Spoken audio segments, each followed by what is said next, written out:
এখনো বিমানটা জায়গা মতো পৌঁছাইতে পারে নাই, ল্যান্ড করার মানে নিচেই নামছে আর কি। শুরু করে দিছে সামান নিয়ে কিভাবে তারা দেখেন,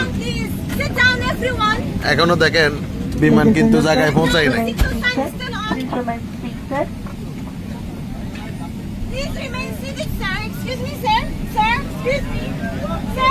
এদেরকে কোনোদিনও জীবনে কথাই হবে না।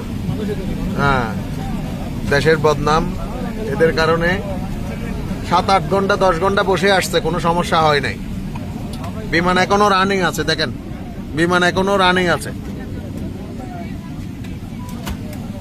দেখেন চলন্ত অবস্থায় এরা বক্স খুলে ফেলতেছে।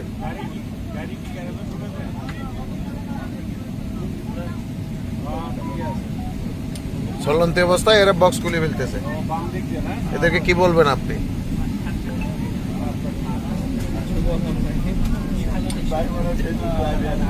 জীবনে শিক্ষা হবে না আমাদের, আরেকজনের কথা না শুনলে আমাদের শিক্ষা হয় না।